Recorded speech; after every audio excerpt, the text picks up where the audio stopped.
16 నుంచి 20వ తారీఖు వరకు పూర్తి చేసి మార్చి మొదటి వారంలో కాంగ్రెస్ పార్టీ ఈ ప్రభుత్వం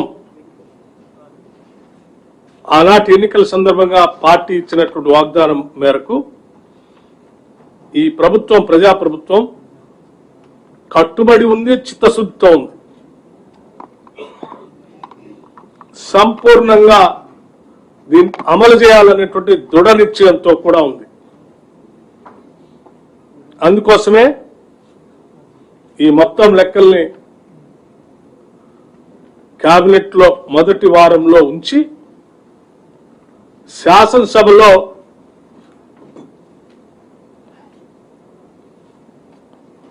బీసీలకి ఓబీసీలకి 42% రిజర్వేషన్ ఇవ్వటం కోసం పొలిటికల్ ఎడ్యుకేషన్ ఎంప్లాయ్మెంట్ 42% రిజర్వేషన్ ఇవ్వటం కోసం మార్చి మొదటి వారంలో కేబినెట్ లో తీర్మానం చేసి శాసనసభలో బిల్లు పెట్టి బిల్లుని పాస్ చేసి కొన్ని దశాబ్దాలుగా ఈ రాష్ట్రంలో ఎదురు చూస్తున్నటువంటి బలహీన వర్గాలకి చట్టరూపంగా ఒక చట్టబద్ధతను కల్పించడం కోసం నిర్ణయం తీసుకోవటం జరిగిందని ఈ సందర్భంగా మీ అందరికి తెలియజేస్తా ఉన్నాం.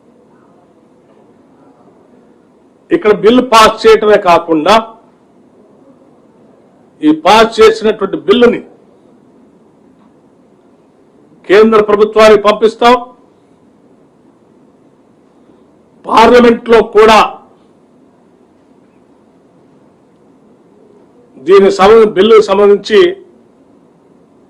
కేంద్ర ప్రభుత్వం మీద ఒత్తిడి తీసుకొని వచ్చి బిల్లుని పార్లమెంట్ లో కూడా ప్రవేశపెట్టి దీని మీద ఆమోదం పొందటం కోసం మేము చేయాల్సిన ప్రయత్నం అంతా చేస్తాం. మా నాయకుడు రాహుల్ గాంధీ గారి నాయకత్వంలో మాకున్నటువంటి పార్లమెంటు సభ్యులందరినీ సహాయ సహకారాలు తీసుకోవటమే కాకుండా ఈ ప్రభుత్వం నుంచి ఒక ప్రతినిధి బృందంగా ప్రధానమంత్రిని కలుస్తాం, కేంద్ర ప్రభుత్వానికి సంబంధించిన పెద్దలందరినీ కలుస్తాం. అట్లాగే పార్లమెంట్ లో ఉన్నటువంటి అన్ని రాజకీయ పార్టీలకు సంబంధించిన నాయకులను కూడా కలుస్తాం. వారందరి మద్దతు కూడా కూడగడతాం. వారందరి సహకారంతో పార్లమెంట్ లో కూడా దీన్ని పాస్ చేయించుకొని పూర్తి చట్టబద్ధత దశాబ్దాల చిరకాల వాంఛైనటువంటి ఓబీసీల కళలను నిజం చేసే ప్రక్రియని మొదలు పెడతా ఉన్నాం. ఇటు శాసనసభలో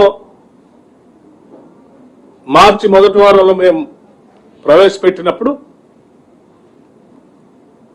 శాసనసభలో ఉన్నటువంటి రాజకీయ పార్టీలన్నీ కూడా వారికి కూడా విజ్ఞప్తి చేస్తాం. అక్కడి నుంచే బిల్లు పాస్ చేసే ప్రక్రియ నుంచే ఏకగ్రీవంగా బిల్లు పాస్ చేయటమే కాదు, కేంద్రంలో కూడా అవసరమైతే అక్కడ ఉన్నటువంటి ప్రధానమంత్రి గారిని కానీ మిగతా రాజకీయ పార్టీలను కలిసి ఒప్పించడానికి కలిసి వచ్చే రాజకీయ పార్టీలన్నింటిని కూడా తీసుకొని పోతాం. అంతిమంగా మా అందరి ఆలోచన రాష్ట్ర ముఖ్యమంత్రి రేవంత్ రెడ్డి గారి నాయకత్వంలో ఈ కేబినెట్ యొక్క ఆలోచన దశాబ్దాల ఓబీసీల చిరకాల వాంఛైనటువంటి 42% రిజర్వేషన్ ని స్థానిక సంస్థల్లో తీసుకొని రావటం అనేది, అందించడం అనేది మా అందరి ముందున్నటువంటి బలమైన కోరిక, లక్ష్యం కూడా.